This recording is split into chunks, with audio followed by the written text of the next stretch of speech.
Peserman, calle Wallaby 42, Sydney. ¿Os suena esta dirección? Probablemente si habéis crecido viendo películas de Disney, puede ser que os suene. La culpa de un pez, Dory, buscando a Nemo. Yo voy a Peserman, calle Wallaby 42, Sydney. ¿Pero existe esta calle? Lo cierto es que no. Pero como no es el tema del vídeo y no os quiero decepcionar, no vamos a hablar de eso, corremos un tupido velo y vamos a hablar de... ¿Alguna vez os habéis planteado por qué justamente en Australia te encuentras con los animales más raros del mundo que parecen que están salidos de una película de ciencia ficción? De repente un ornitorrinco, que es la cosa más extraña y chulísima del mundo. Me refiero, ¿no os parece como curioso que solamente haya ornitorrincos en Australia o que solamente haya koalas en Australia? ¿Por qué solamente están ahí y por qué son tan raros? ¿Por qué?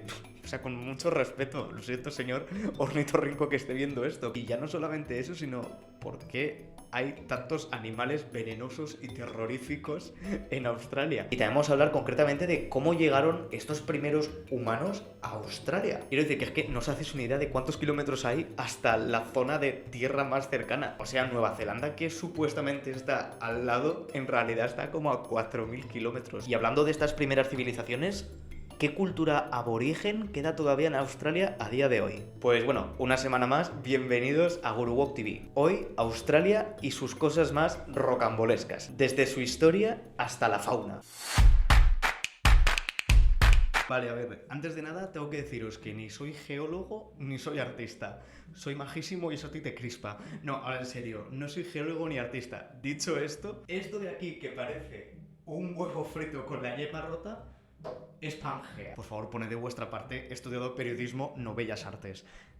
Podría haber estudiado poesía porque lo he rimado. Sin embargo, esto es Pangea y no hay ninguna duda. Mejor con una foto, vale, ya está, no pasa nada. Pangea, supercontinente que existía hace 230 millones de años. Si os fijáis, aunque en la foto esté menos claro que en el dibujo que hice, que era precioso, están aquí todos los supercontinentes bastante apretujaditos entre todos ellos. Total, que Pangea se empieza como a fragmentar. Las placas tectónicas se van moviendo, etc, etc, etc, ya os lo sabéis. Y este supercontinente se divide en dos supercontinentes. Por una parte está la Eurasia y por la otra parte está Gondwana. Y bueno, el resto de la historia ya os lo podéis imaginar, pues sigue habiendo como divisiones dentro de las placas tectónicas, se van separando los continentes, etc, etc, etc, y se componen los continentes que conocemos a día de hoy. Vamos a centrarnos en Oceanía. Vuelvo para atrás para enseñaros un mapa mundi que desde luego no he dibujado.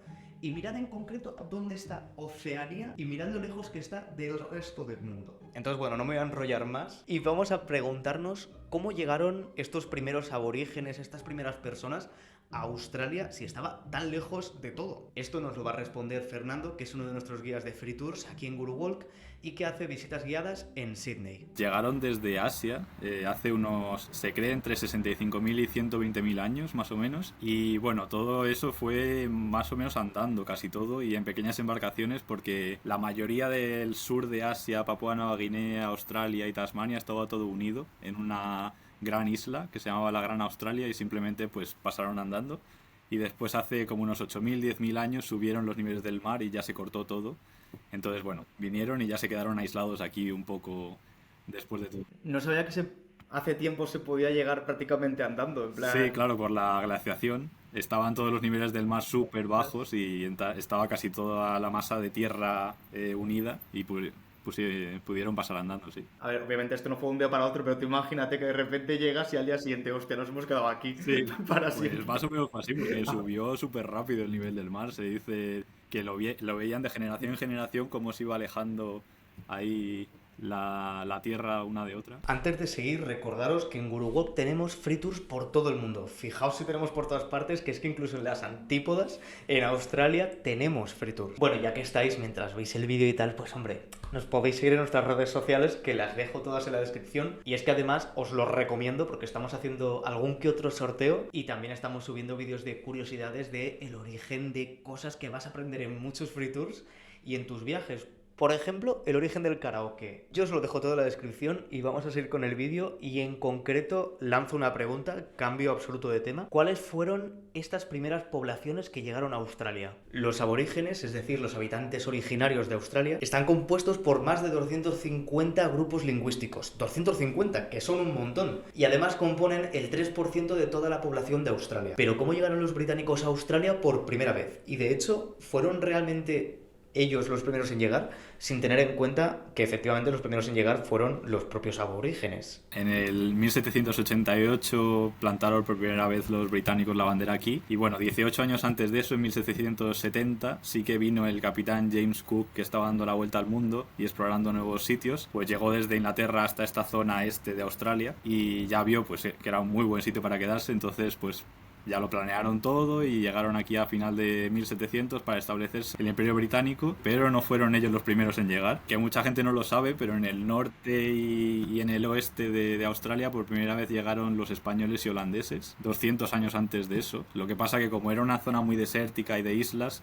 no se pensaban que era un muy buen sitio para quedarse, entonces pasaron un poco de largo y ya los ingleses vinieron después y se establecieron aquí en la zona más verde. Bueno, os podéis imaginar que cuando llegó el Imperio Británico pasó un poco lo mismo que ocurrió con la conquista de América por parte de Colón. Imposición cultural, lingüística, masacre y la llegada de los colonos británicos a tierras australianas marcó el inicio de un montón de conflictos con las personas que ya vivían allí, con los propios aborígenes, y esto sumado a que los británicos trajeron las epidemias de Europa, acabó con gran parte de la población aborigen que ya había allí. Y bueno, traducido en cifras, si por aquel entonces había más o menos 1,5 millones de aborígenes, a día de hoy quedan tan solo la mitad. Y un poco también, como he dicho antes, hay que tener en cuenta que población aborigen a día de hoy suponen un 3% de toda la población que hay en Australia. El otro 97% son descendientes de las personas que llegaron en esta colonización británica. Esos 700.000 aborígenes que todavía quedan reclaman un mayor reconocimiento a nivel institucional de una cultura y una identidad que a día de hoy todos conocemos porque ha dejado un gran legado. Tenían canciones que tenían miles de años desde que vinieron aquí a Australia y las iban pasando de generación en generación y tenían como una jerarquía de quién podía saber distintas canciones para protegerlas un poco de gente que no estaba tan experimentada para que no las cambiasen.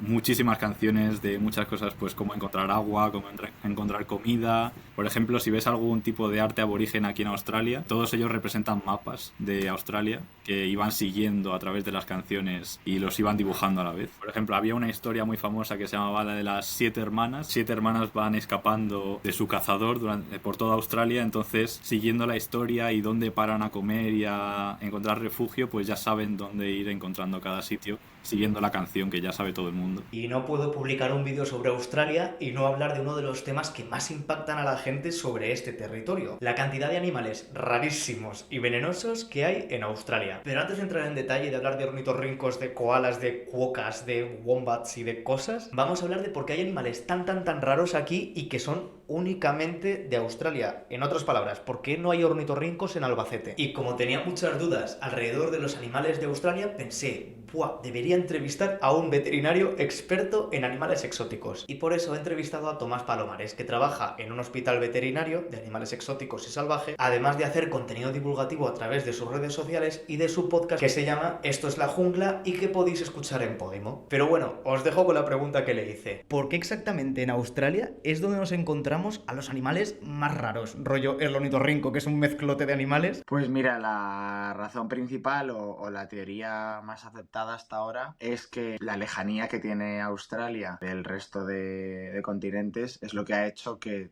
sus animales se adapten de una forma totalmente distinta. Más o menos en el resto de continentes sí que ha habido como un movimiento de animales más lógico, pero porque había como este flujo de animales, este movimiento, ¿no? Y había animales, por ejemplo, en otros continentes que ahora mismo ya se han extinguido porque los hemos extinguido nosotros o por causas naturales, pero como que sí que había este movimiento y sin embargo en Australia, cuando se separó hace 35 millones de años, se queda una población aislada de animales que no tienen ningún tipo de contacto con el resto del mundo y que se tienen que adaptar a las condiciones concretas de ese continente, Australia, y por eso son como tan exclusivos y tan raros, ¿no? Por decirlo así, entre comillas. ¿Por qué hay tantos animales venenosos en Australia y exactamente de qué se protegen? Por el hecho de estar tan separados, ¿no? Tan aislados. Y luego también como un mecanismo de adaptación al medio y de defenderse de otros animales. Pero es verdad que hay una gran mayoría de animales venenosos en comparación con el resto del planeta. De hecho, hay más serpientes venenosas en Australia que no venenosas, que eso es muy curioso. Se ha visto que los animales pues tenían que adaptarse y a lo mejor un animal que no era venenoso ha tenido que cambiar y decir, oye, pues para sobrevivir aquí y que no me coman y poder adaptarme a esto, tengo que ser un poquito más letal, tengo que ser un poquito más venenoso. Entonces, por ponerte algún ejemplo, pues hay una serpiente que se llama el taipán del interior. Solo el veneno, o sea, de una esta puede matar a 125 personas. Fácil. Vaya. O sea, de una. Y entonces sí que existe como un antisuero, ¿vale? Un antídoto. Y se ha visto que con el tratamiento no se produce la muerte, pero sin el tratamiento la mortalidad es superior al 80%. O sea, muy fácilmente te vas a morir. Y bueno, luego tenemos la medusa, la avispa de mar, que también es muy famosa ahí. Tiene tentáculos muy largos, poder neurotóxico que te paraliza, te ahogas. También tenemos el pulpo de anillos azules, que es un pulpo así de pequeñito, que también te mata facilísimamente. Con que lo roces. Pez piedra también es como un pez que se puede parecer a una piedra. Entonces no te das cuenta, tiene como unas espinas así en la zona dorsal y nada, lo pisas pensando que es una piedra inofensiva y ya está. Y bueno, pues te clava la púa y te envenena. Entonces... ¿Ese te mata o Sí, no te mata? sí, te mata también. Joder. Todos te matan. Es verdad que vemos estas cosas que son como muy ostras, pero o sea, es prácticamente imposible que te encuentres con un taipán del interior, a no ser que te vayas a Australia y decidas, oye, me voy a convertir en el último superviviente y me voy a recorrer el país descalzo y me voy a ir al punto más recóndito de tal. Pues sí, pero si tú haces un viaje normal, tienes muy pocas posibilidades o nulas de encontrarte con ese tipo de animales y de tener ningún accidente. Pero bueno, estáis de suerte porque no todos los animales quieren matarte. Hay alguno que sencillamente lo único que quiere es atacarte y o picarte los ojos. Genuinamente hay un pájaro cuya misión es esa. Os presento al magpie, o como la llamo yo, Urraca 2.0, programada para atacar y matar. Pero bueno, mejor que os lo cuente Fernando, que es quien vive en Australia y quien se ha tenido que enfrentar a estas urracas programadas para matar en más de una ocasión. Hay como 1 o 2 meses al año que ponen señales por toda la ciudad y bueno, aquí que estoy también estudiando en la universidad, ponen por todo el campus unos carteles amarillos diciendo que tengas cuidado y que llevas casco con unas púas para que no te ataquen, porque de verdad que te van a la cabeza, a los ojos, a atacarte para que no te acerques a sus nidos ni nada. Pero vamos, la gente normal, ves los carteles así... Cuidado que vienen pájaros a atacarte y a matarte, pero tú tranquilo, no pasa nada. Y si antes estábamos hablando de Buscando a Nemo, ahora vamos a hablar de otra serie Disney muy conocida, Phineas y Ferb, y en concreto de uno de sus personajes, Perry el ornitorrinco. Bueno, en realidad vamos a hablar del ornitorrinco solamente y no de la serie, pero es que tenían que encontrar alguna forma curiosa y dicharachera de introducir el tema. Y estoy seguro de que muchos estaréis pensando, buah, pero si es que yo ya lo sé todo sobre el ornitorrinco, es un mamífero ovíparo semiacuático que parece una nutria con una boca de pato y una cola de castor.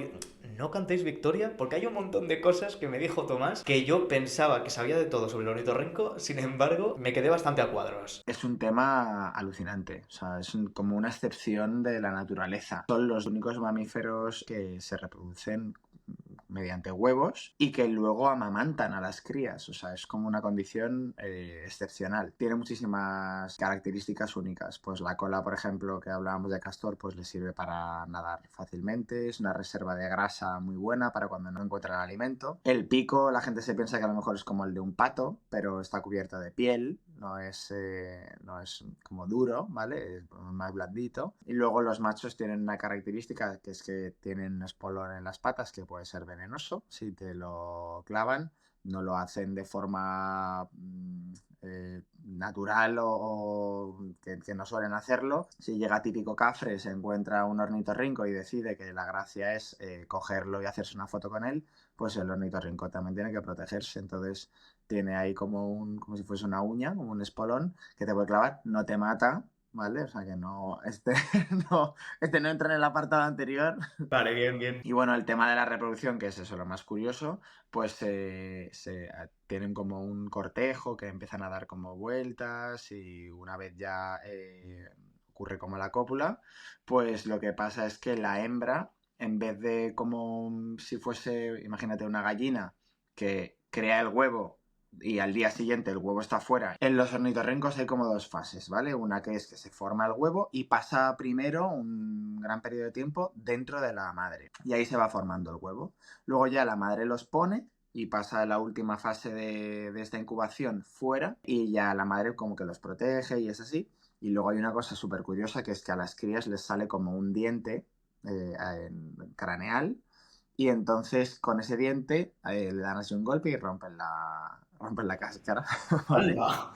Entonces, pues nada, es súper curioso, ya salen y una vez están fuera, dices, vale, pues, ¿qué hacen, no? Si han salido de un huevo, pues ahí es cuando aún es más extraño porque se amamantan de la madre, o sea, la madre les da de mamar, pero no tienen pezones. Entonces lo que hacen es que segregan como esta leche a través como de unos poros de unas glándulas y es como si saliesen las gotitas directamente y las crías pues se alimentan de ahí. Seguro que muchos habéis visto este vídeo de Elsa Pataki, que vive en Australia y que se encuentra con una de estas arañas gigantes en su propia casa. Y Elsa Pataki, en lugar de darle con el zapatuco a la araña, la guarda en un tupper para liberarla. Lo siento mucho por este chiste, la culpa es del Pedro que estaba haciendo el guión, que en ese momento le pareció una idea espectacular. Pero bueno, era una forma jocosa, lúdico-festiva de poder introducir el tema de las arañas, que a nadie nos gustan especialmente mucho. Porque seamos honestos, yo veo esto de aquí en mi casa y vamos, le doy las llaves de la casa, le doy mi cartera,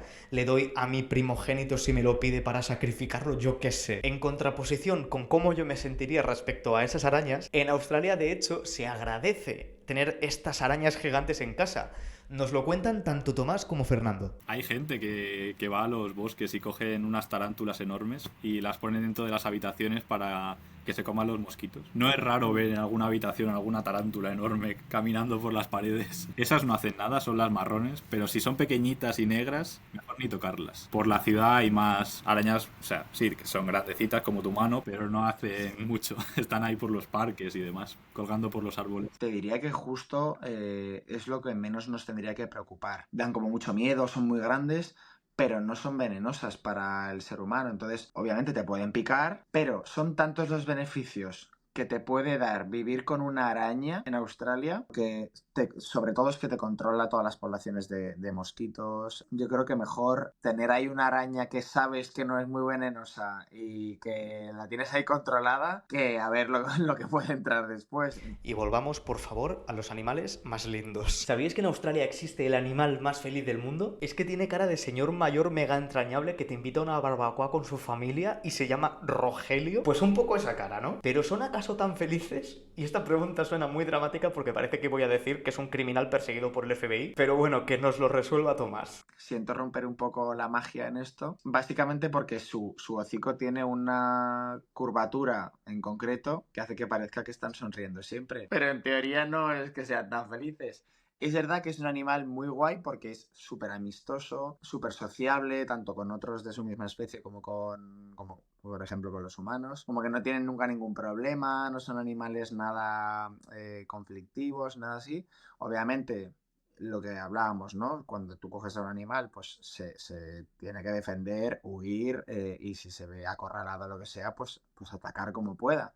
Entonces, que tú coges a un cuoca y lo empiezas a agarrar así del cuello fuerte, pues a lo mejor te pega un bocado, obviamente. Pero son animales que no generan ningún tipo de conflicto. Entonces, por eso, entre la carita y su forma de ser, son como los animales más felices del mundo. ¿Y qué hay de los koalas? Todo el mundo hemos visto fotos y vídeos de koalas durmiendo sus 20 horas, comiendo eucalipto, tal, no sé qué. ¿Realmente lo único que hacen es dormir y comer eucalipto? ¿Qué más curiosidades hay alrededor de este animal que todo el mundo más o menos conocemos? A mí una de las cosas que más me impresiona es que tienen huellas dactilares igual que nosotros y muchas veces a los científicos les cuesta diferenciar si es un humano o un koala, al nivel de semejanza que hay, ¿no? Y luego lo de los eucaliptos es muy gracioso porque es una planta tóxica para la gran mayoría de los animales. Los koalas se pueden tomar 1 kilo de eucalipto al día sin que les produzca ningún tipo de daño a nivel intestinal, ni gástrico, ni nada. Entonces, ¿qué pasa? ¿Cómo se preparan para esto? Pues las propias madres, que también son marsupiales, o sea, pasa lo mismo que con los canguros, nacen, se tienen que ir a la bolsita. Entonces, las madres en esa leche ya les empiezan a pasar como unas bacterias de su intestino que están preparadas para tolerar ese eucalipto. Entonces, cuando luego esas crías ya se independizan y empiezan a comer alimento sólido, hojas de eucalipto, ya están preparadas porque tienen toda la flora de la madre que está hecha para eso. También me parece un mecanismo como de adaptación para comer algo que el resto de animales no es capaz de comer y que nadie te quite esa comida.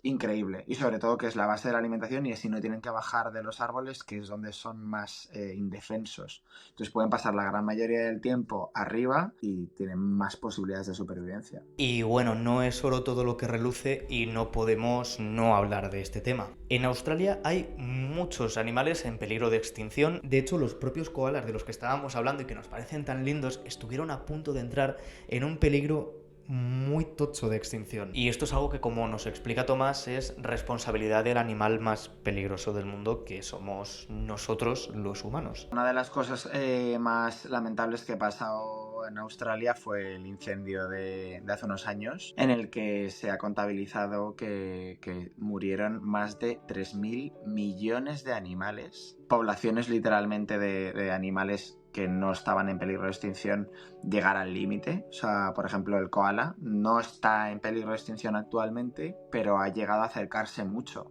y era un animal que había tantos que los australianos estaban súper tranquilos de, vale, este animal no se nos va a extinguir. Y obviamente pues los animales más indefensos, más lentos, los koalas en este caso, pues que los pobres se subían a las copas de los árboles para intentar huir, pero es que ahí no tienen nada que hacer. A lo mejor un canguro sí que escapa más rápido, ¿no? Eso ha sido una de las razones de pérdida de biodiversidad en Australia recientes más importante. Entonces sí que están entrando muchos en peligro de extinción. Por ejemplo, el diablo o el demonio de Tasmania, como lo quieras llamar, está en grave peligro de extinción.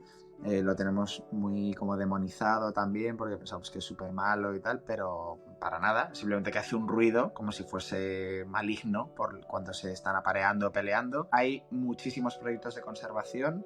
Australia justo es un lugar en el que se apuesta mucho por lo que tienen, o sea, saben el tesoro que tienen de animales únicos y es un atractivo turístico muy grande. Entonces yo creo que afortunadamente son muy conscientes de esto y luchan por conservar estos animales y que no destrocen las poblaciones y los cuidan y de verdad creo que les importan. Entonces hay para cada animal un proyecto de conservación diferente que intenta pues que ese animal no se extinga y siga para siempre en ese sitio.